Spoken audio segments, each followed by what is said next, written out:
today is April the 10th, and I'm voting for Joshua Michael Woods, better known as, what was the other name you used? I was considering, so I love the name Joshua Michael Woods. It's my full government name, and I think it's great, but the only issue I sometimes find with it is it just feels so long. Mm-hmm. You get 6 syllables, 3 words, and so sometimes it feels a little clunky, so I've been kind of playing around with other stuff, and I've wondered about, combining some old family names with some other stuff, but right now I think I'm just sticking with Joshua Michael Woods. Well, that's what we've known you. You've been coming out here for has it been a year?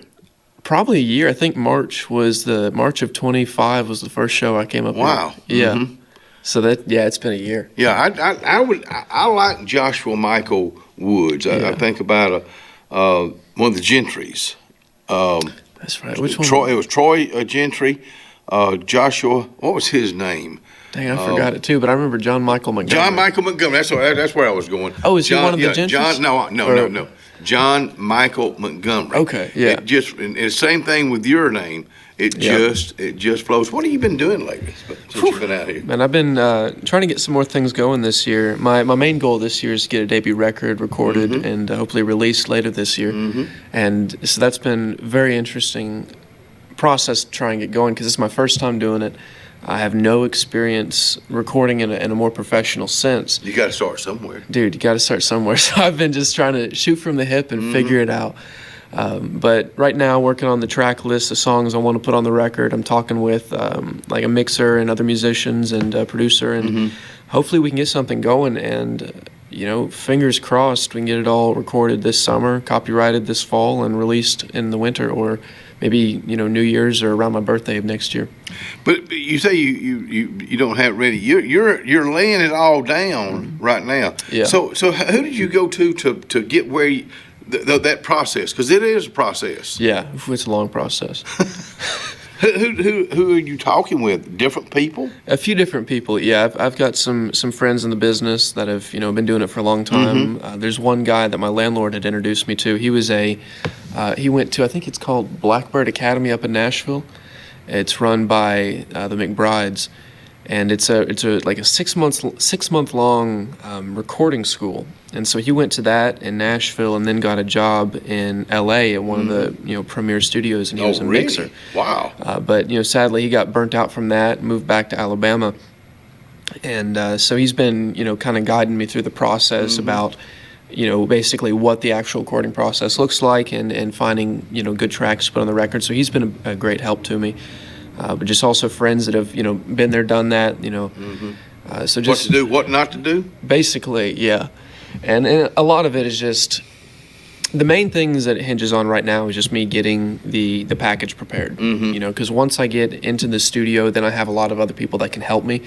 But at the present moment, it's on me to just get the track list finished. Right. So it's like, okay, because it feels like a big deal, and I'm trying to think of it in the sense. You want to do it right. Yeah. And I'm trying to think of it in the sense too of if this is the only record I ever make, God forbid. There was a quote in that Johnny Cash movie that I love. Johnny Cash is auditioning for Sam Phillips, and Sam wasn't satisfied with the gospel song that Johnny Cash played, and he said something along the lines of, if you were dying in a ditch and you had one song to show God what you thought about your time here on this earth, is that really what you would play for me? And so I've been thinking of it through that lens of, if this is the only album I ever get to create, what do I want to say with these 10 or 12 songs? And I've got about 9 songs that I know are going to be on the album. That you wrote. All of them are stuff I wrote, in part because of pride, in part because I don't want to mess with the royalties. So it's like, I don't know how to do that, so I'm just not going to. But yeah, so I got 9 songs that are solidified. They're going to be on the record, so I just need 1 to 3 more. And I'm kind of deliberating between a few of them, because I've got about 45 that were up for debate to go on the record. So yeah, just trying to finalize that process so I can record the scratch tracks and then move on. I'm going back to the movie Walk the Line, the Johnny Cash. Yeah. He said, you saying I don't believe in God? Yeah. So that Joaquin Phoenix, we had Sarah Stone out here, who a singer-songwriter who was out here yesterday. She was one of the Elijah Idol winners. You know, we were talking about the same thing. She did a Loretta song, and I got to think about Sissy Spacek, who did Loretta. That's and, right. Coal Miner's Daughter. Yeah. She just played the heck out of Loretta Lynn. Yeah. Joaquin Phoenix just played the heck, walk the line, That's out of right. Johnny Cash. Yeah. I mean, he. I think when you go into a form like that, an artist has to forget who they are, and get into that Johnny Cash. And and I've heard some folks that knew Johnny Cash way back when. They said he had some moves that it was kind of eerie because there was so much like That Johnny is cool. Cash. Acting, is that anything you'd ever thought I'd about love getting to. into? Really? Yeah. Yeah, it's something. I mean, I love any sort of performance entertainment. You know, I love, of course, the writing and musical side of it. I love poetry. I love the composition. And if I could write a classical, symphony, I'd love to do that. Wow. But that'd probably be way down the line. But yeah, just anything creative, anything performative, I love. So it'd be great to do some acting. I don't know how good I'd be at it, but it'd be a lot of fun. Have you gone to any? Are you doing some shows just yourself? Yep, some local performances around Auburn and Opelika, and Okay. even played How's that Montgomery. going? It's been going pretty good. There's a couple of venues that I really love playing at, and some venues I don't. Part of the issue is a lot of venues they're just restaurants or this and that. They're not geared toward music, so they kind of set you up in the corner. You're and just background say, music. basically. And I don't mind being background music, but it's more so just the informality of the setup. You don't have a band though, do you? Not yet. Okay. I'm getting one together. Okay. Yeah. So what's a perfect band for you? Let's see. That's a hard question. I think, based on my music, I think to really get the sound that I'm going to hopefully put on the record out to a live audience would be, you definitely need a drummer, bass guitar, lead electric guitar, acoustic guitar, which is what I can do. Get the vocals, maybe backup vocals, and then at least some other sort of traditional lead instrument, maybe fiddle or steel guitar. You need something Keyboard? else like that. I'm not sure, actually. I've never been a huge fan of keyboard. I do like organ, but when it comes to just keyboard and piano, it's never been my huge cup of tea. But when you add a fiddle or a steel guitar, that's a different feel. Yeah. I mean, I guess the little bit of I've had to do with it, I like a fiddle. Yeah. I mean, and I like a female fiddler. Yep. Because they add that personality. They help add that personality to the band. Yeah. Do you agree with that, or does that make sense? I've actually not thought about it on that level, but I mean, I could see it. I mean, because if you think about the way men and women sing, there are differences in it. And fiddle, because there are no frets, it's very much a singing instrument. And Never thought about that. And so I could definitely see when you have the kind of the unique ways that men and women sing, that they would play fiddle a little bit differently or approach the note a little bit differently. So I can definitely see that. Are you saying this is a business? This can be more of a business. I mean, a whole lot of business that goes behind it, getting into singing. I'm definitely finding that out. Yeah, and I've been approached. I tell you, one of the craziest things I'm finding. So, earlier this year in January, I went from, I think across the platforms, I was at about 1,000 or 2,000 followers. Now I'm close to 30,000 across the platforms. Yeah, mainly on Facebook, where I'm at 25,000 right now. What do you think it was? It was the Big Iron stuff I was releasing. Really? Yeah.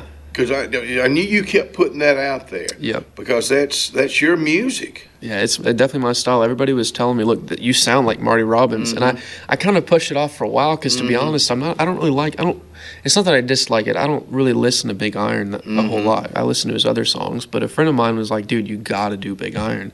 I'm glad I listened because it worked out. But the biggest thing I've been surprised with from starting to get a big following is how many people have started to approach me, for business reasons. Be careful. That's what I'm realizing.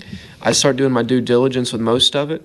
90% of it is just scams and, Good for you. baloney. Good for you. Yeah. Because here again, the little bit I was involved in, and I'll tell anybody this. It's a business, and you can a producer. I'm gonna use a producer. And I'm not picking on producers, but a producer can produce or come up to you and offer you the moon. Yep. And you give them all this money, Yep. and all of a sudden that producer disappears. Yeah. You don't ever see him again. Yep. So that's what you got to be careful for. Yeah. There's a lot of scammers in the business, and it's such a shame, but I It guess is. that's just part of life. But yeah, but luckily I've always been a little bit of a paranoid person, Good. pretty distrustful of people that I don't know, and so it's served me well so far. But so because of that, I found some good people to work with, and just trying to figure it all out as I go along. I think you and I've talked about this. I always say surround yourself with good people and good things, but you gotta pick and choose. You gotta be careful who you Definitely. pick and choose, and then you get. I would think it's a teamwork. I'm starting to learn that. I'd made the mistake for a long time of thinking I could do it on my own. And part of that was pride. You want to, when you're doing something like this, you want to take credit for it. But what I'm realizing is, even the greatest artists that we know, they had a huge team around them. Elvis Presley, for example, he was a great singer. But if it weren't for the songwriters and the producers, we wouldn't know him. If it weren't for Sam Phillips, we wouldn't. He would have never got out of Memphis. If he never got out of Memphis, would never gone to Nashville and done all his stuff with RCA. And so I'm starting to realize, it's not. You can't just be a one-man show. Right. You got to have a team behind you and a team up on stage, and you can't take credit for everything. I'm learning. Jenny Pruitt, who did Satin Sheets, she's from Phoenix, from Pale City. I've always looked up to her, and she gave me some advice way back when.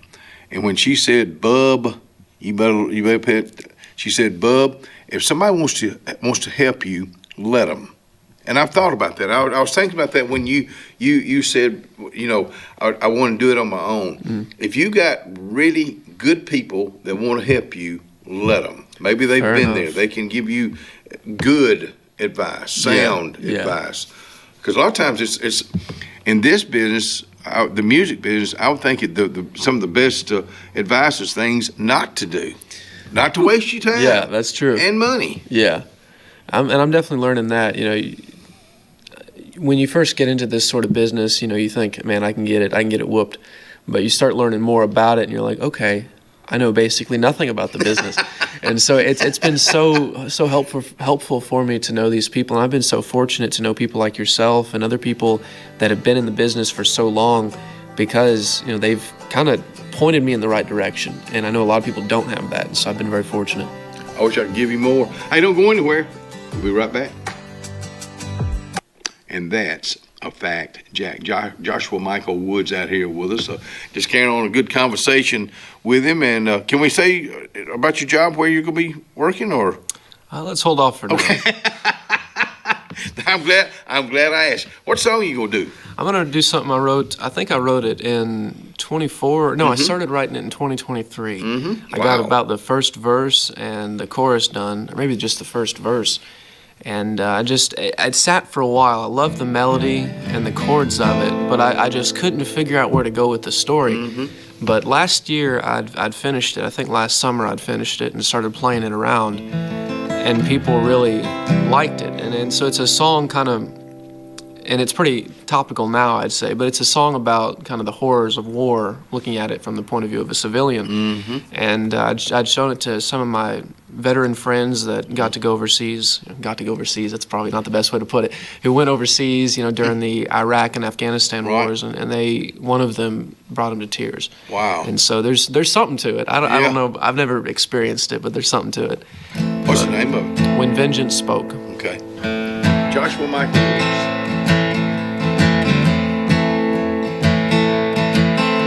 The sky turned black from the ashes, and it's hard to remember the last time I saw the sunshine, for the town turned to cinder.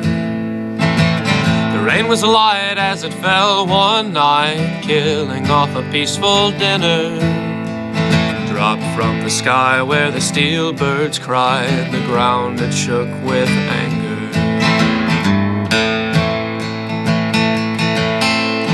Before I could catch my breath, the marching men came knocking, busting doors and bringing death. I knew there'd be no stopping.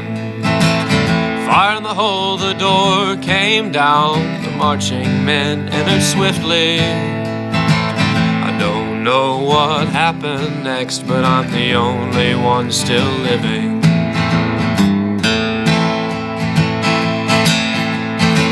I ain't crying, baby, no. It's just the dust in my eyes. But when I remember, I still choke from a smoked up mind. I often wonder when I hear the crows if I truly left alive when the Lord looked away and vengeance spoke. They weren't the only ones to die. Oh, oh, oh.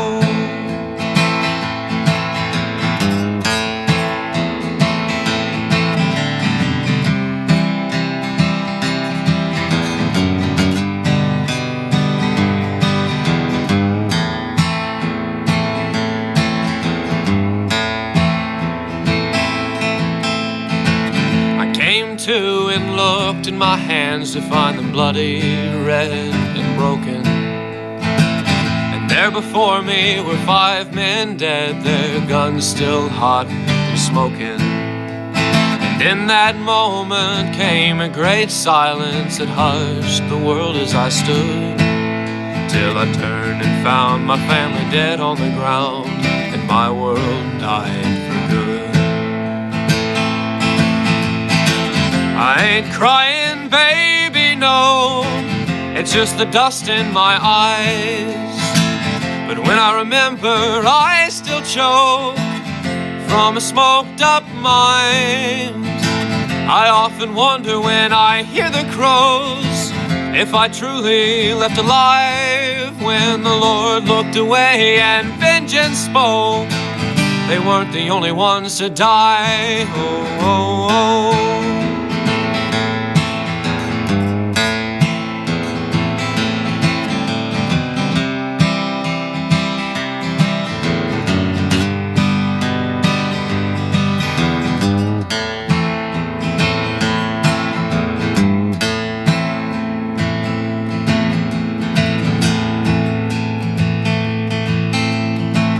I'm an old man now. In fact, I just turned 80. I took another wife after I left that dang old city. I had another child, a daughter whom I watched get married. But every time I see her smile, I can almost see my family.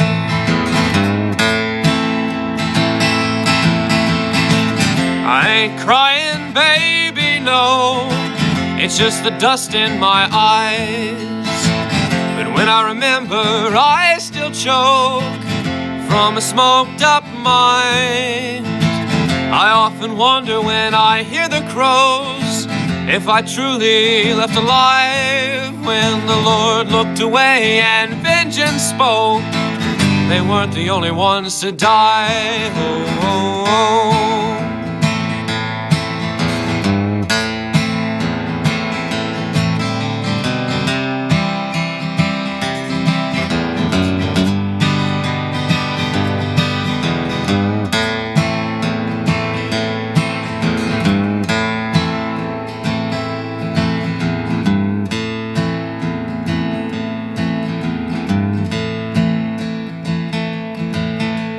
Sky turned black from the ashes, and it's hard to remember the last time I saw the sun shine, for the town turned to cinder.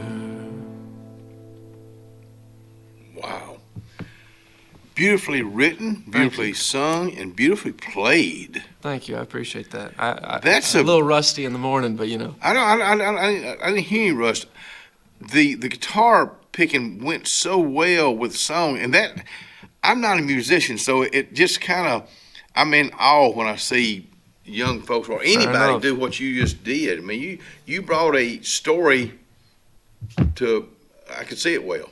Yes, sir. Thank you. Yeah, that's what really made me want to go back and try to finish that song, especially that first verse, the sky turned black from the ashes, Yeah. and it's hard to remember.